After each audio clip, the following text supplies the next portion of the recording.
हिंगोली जिल्ह्यात उष्णतेचा पारा वाढलेला आहे आणि त्यातच आता जर बघायला गेलं तर एकीकडे जलाशयाची पातळी देखील कमी होत आहे आणि त्याचाच परिणाम जो आहे तो सध्या आता फळवर्गीय आणि भाजीपाला वर्गीय पिकावर होताना दिसत आहे।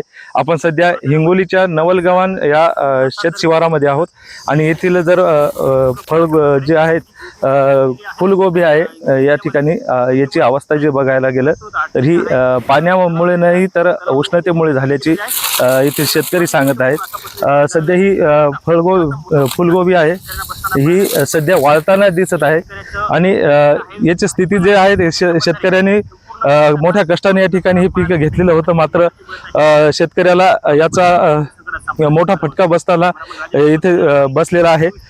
शेतकऱ्यांनी यामध्ये ड्रीपची व्यवस्था केलेली होती, मात्र आता सध्या जर बघायला तर गेलं तर शेतकऱ्यांना या उष्णतेचा मोठा फटका जाणवतोय। यामुळे शेतातील पीक संपूर्ण नष्ट झाल्याचं देखील या ठिकाणी बघायला मिळत आहे। आपण ज्या शेतामध्ये आहोत हे तब्बल अर्धा ते पाऊण एकर शेती क्षेत्र आहे, मात्र येथील शेतकऱ्यांना यातून कुठलाही नफा या ठिकाणी मिळालेला नाही।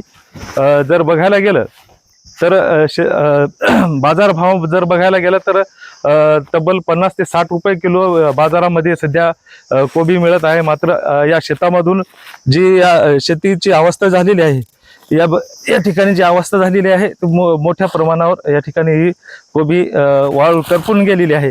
यामुळे शेतकऱ्यांना आता मोठं नुकसान झाल्याचं या ठिकाणी दिसून येत आहे। केवळ उष्णतेचा परिणाम हा शेतकऱ्यांनी सांगितलेला आहे। हनुमान जगन कोरडे राहणार नवलगव्हाण हिंगोली जिल्ह्यातील आहे। तर हे जवळपास अर्धा ते पाऊण एकर गोबी लावली होती, पण उन्हामुळे ही पूर्ण खराब झाली होती।